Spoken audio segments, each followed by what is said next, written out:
Hi, my name is Rob and I'm codependent.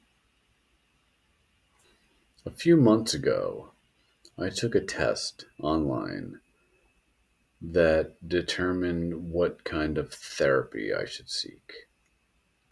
And it gave me three results. I mean, it wasn't like official or anything, but it gave me three results, and two of them were related to codependency.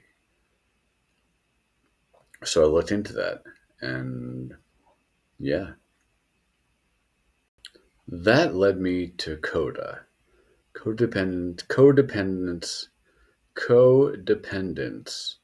Anonymous. It's a branch of AA. It's got a 12-step program. It's pretty much like it, I think. I don't know if I've ever been, but it was not useful for me. I mean, I'm glad it helped people that it has helped. That's awesome, but not for me. I mean, I remember this one girl in it. She would go in and complain about her job, and she was definitely codependent on working, but when she spoke it was more like venting and just getting things out, and it really didn't work for me. And the three friends I made, including the one who founded the chapter, all left because they felt like it wasn't really people helping each other. It was just kind of like people hanging out, venting. And until I went there, I thought codependency was only used for, you know, domestic abuse victims that stayed with their partners for a long time. But the one thing I discovered from those meetings was that it's much more involved. So, what is codependency? There are many definitions, but very basically, it's putting what you think people need ahead of what you want. You see it as what they feel is more important than what you're going through. Some symptoms of codependency include the following, and I'm going to read these because it was too much to memorize. Here we go.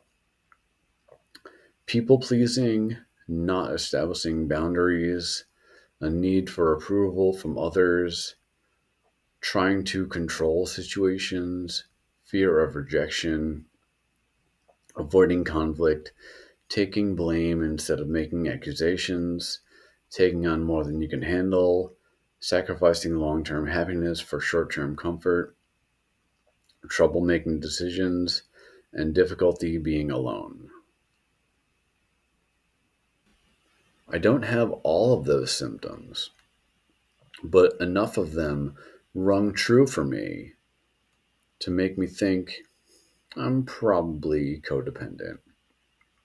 I mean, especially the one where it was sacrificing the long term happiness over short term comfort, or for short term comfort.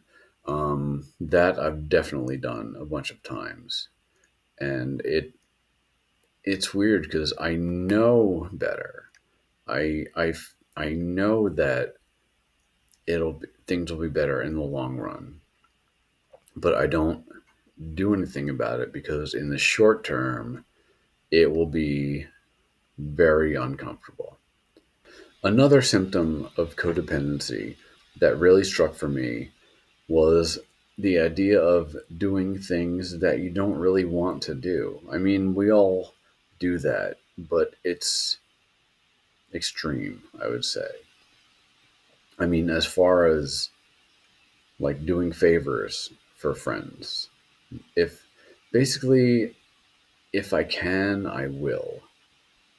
And I usually can, so I usually do, but I'll not enjoy it, not feel like I'm helping. I'm just like harming myself, kind of. An example of somebody who is codependent, not me, but is somebody who is involved somehow with an alcoholic, and they think they can fix that person, and they can't.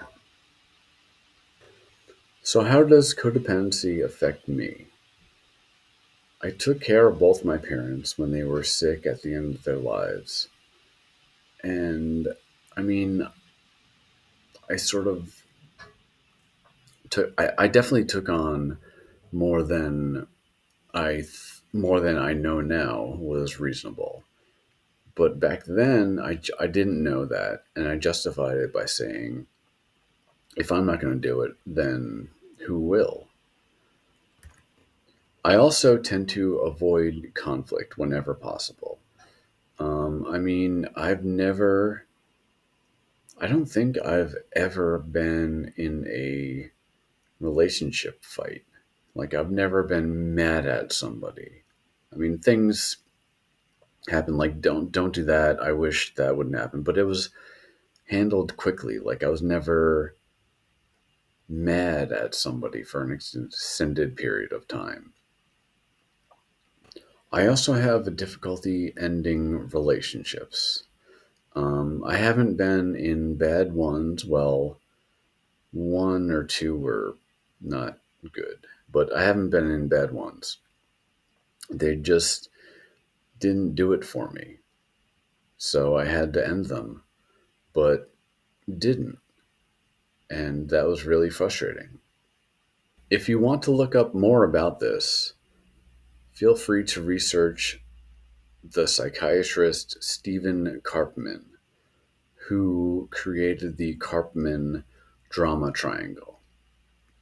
Basically, it's for codependent people, and it involves rescuing, I forget the other two, persecuting, and being a victim.